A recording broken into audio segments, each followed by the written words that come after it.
What would it mean for your community to be completely safe? What would it mean for your community to be completely safe, the community that you are walking around in right now in your mind? As you're walking down the street, what do you see? Who do you see?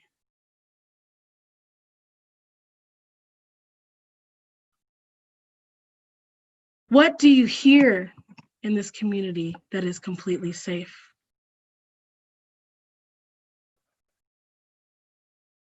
What do you smell in this community that is yours and that is safe? What do you taste? What can you reach out and feel?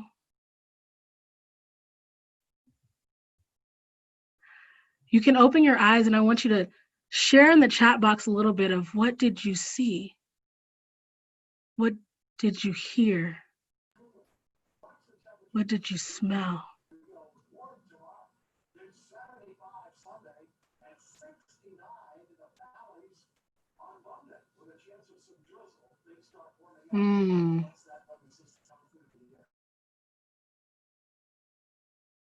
And read in the chat box what other people are writing. Read in the chat box the dreams that we each have for our communities to be safe, to hear birds singing, people drumming, to see green spaces, to smell carne asada, to see kids playing ball, to hear laughter. Read the dreams that we all share. Are there commonalities? Where do they diverge? We all have dreams for our communities. We all can imagine that, what it means to be safe. And one more question I want to ask you all is, if abolition were to come to bear,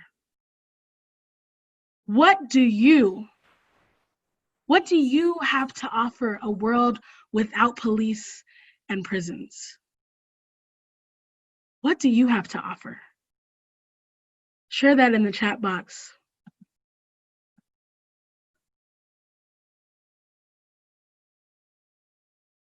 I've seen the Let Us Breathe Collective in Chicago, after they had occupied a block in the Lawndale neighborhood a few years back. They asked some of the young women in the community what would they have to offer to a world without police. And they said dance, and they just danced. In this lovely video that I've seen that we will share in resources later. What do you have to offer this free world we are building, imagining together?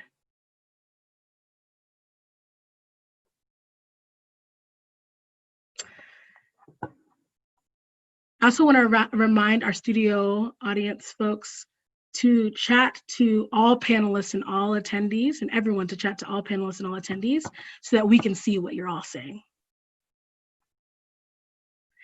Though, you won't need to do that for a while because I'm about to introduce our first presenter. But I thank you for offering yourselves, because we want us all to be imagining and doing the work together. It's how we build a freer world. And you have offered yourselves already. Thank you, because this is a co-created space and a dialogical space. And tonight we have two presenters who have a lot to offer us. Our first presenter is Dr. Anthony Samad, and then Dr. Brandon McCormack, who I will introduce later. Dr. Anthony A. Samad is an award-winning author, columnist, and scholar. Known for his fiery analysis of social, political, and economic issues that impact American society. He currently serves as the executive director of the Mervyn Damali Institute on the campus of California State University, Dominguez Hills. Thank you for being with us, Dr. Samad. We are listening. It's all yours.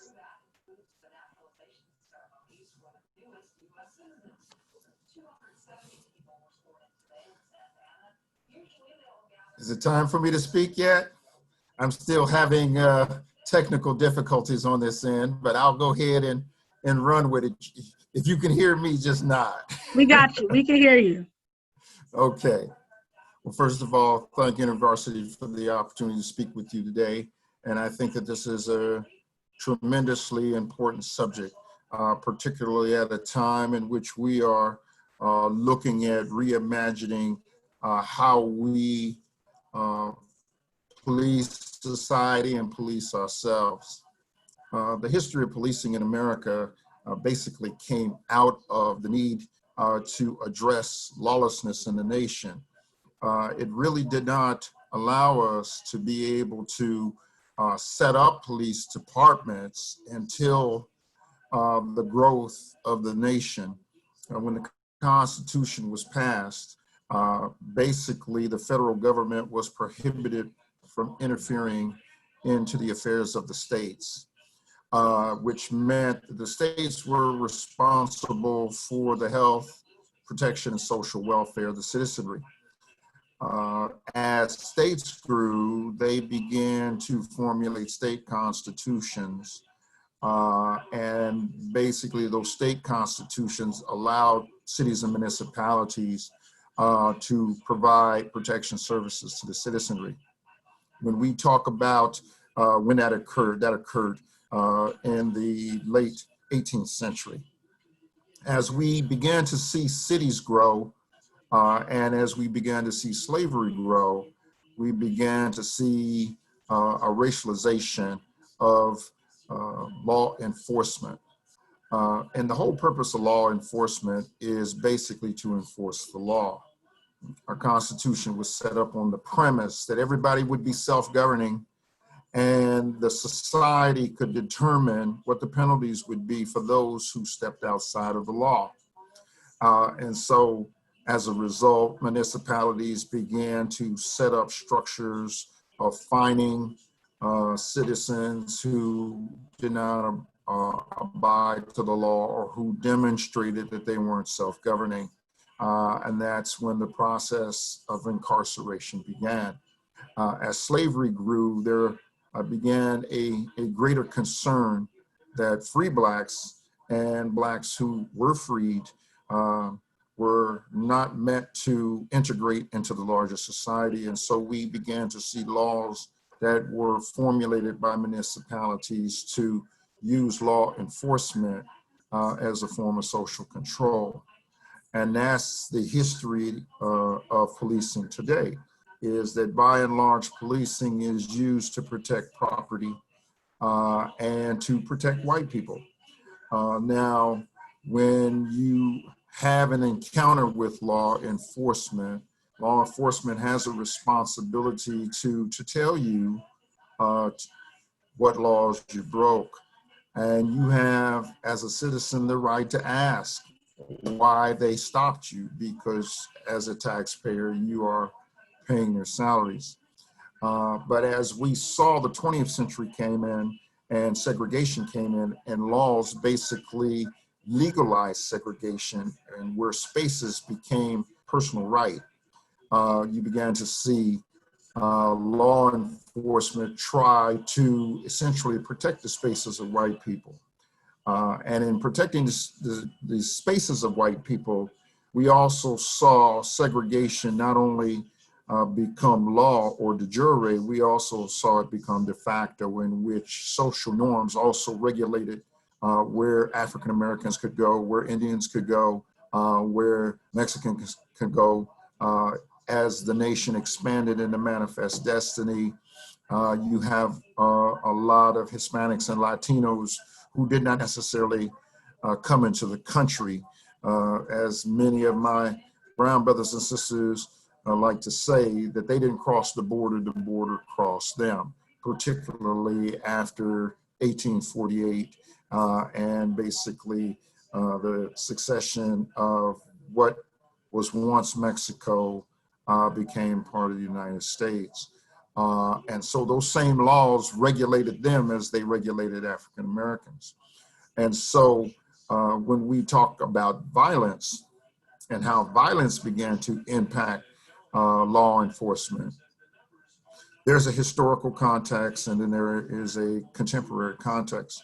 The historical context is basically to use whatever means necessary to keep Blacks in their place, meaning to keep them in segregated spaces that were reserved for white only. The contemporary use of violence basically has come into play in the last 30 years, in which we have seen a massive militarization of law enforcement agencies due to the fact that law enforcement agencies began to recruit those who were in the military into law enforcement agencies, and that those same persons have not been able to differentiate the difference between militarization and law enforcement to protect and serve the citizenry.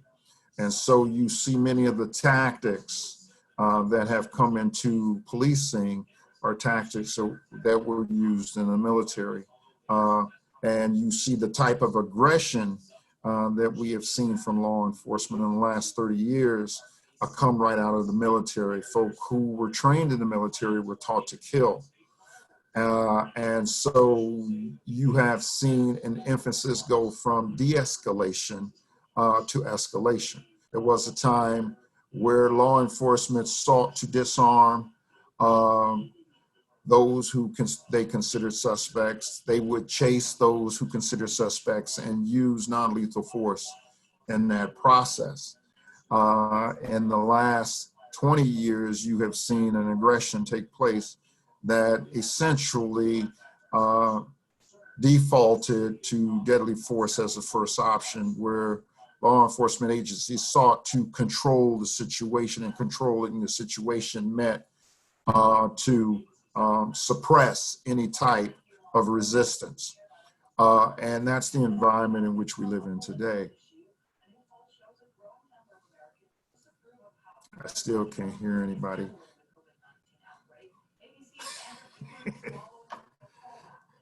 I'm now looking at my phone. It said I have 5 more minutes. So do we want to go into the conversation about abolishing the police and what that meant? Okay, so when we talk about the abolishing of the police, this basically came out of the Black Lives Matters movement. Now, a lot of people in the generations that are ahead of you, they don't really understand what the mantra Black Lives Matters means. And then they want to integrate it into All Lives Matters and Blue Lives Matters. But what Black Lives Matters as a mantra meant is that the disproportionality in the killing and the stopping of African Americans, and particularly African American males, should not be surrendered simply because law enforcement has the authority to take your life. It's a decision for them. Anytime you have an encounter with law enforcement, it is just a judgment call for them to let you go or to arrest you or to take your life. And so many people, particularly in the millennial and Gen Z generations, feel that if law enforcement don't understand the rights of the people that they're there to protect, then we should abolish policing.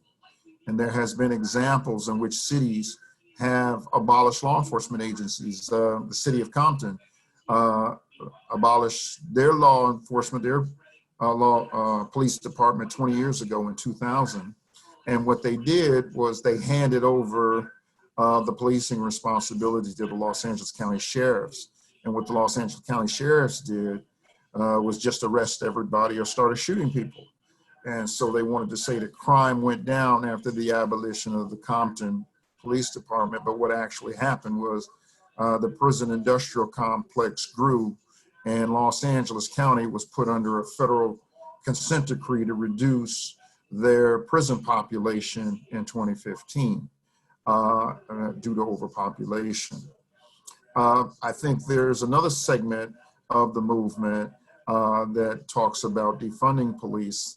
And I think that that is an appropriate track. And what they mean is that municipalities and states are putting disproportionate amounts of money into law enforcement when that money should be directed to mental health services, to schools, to counselors, to domestic violence interventionists, those types of things where police don't have to be all things to the people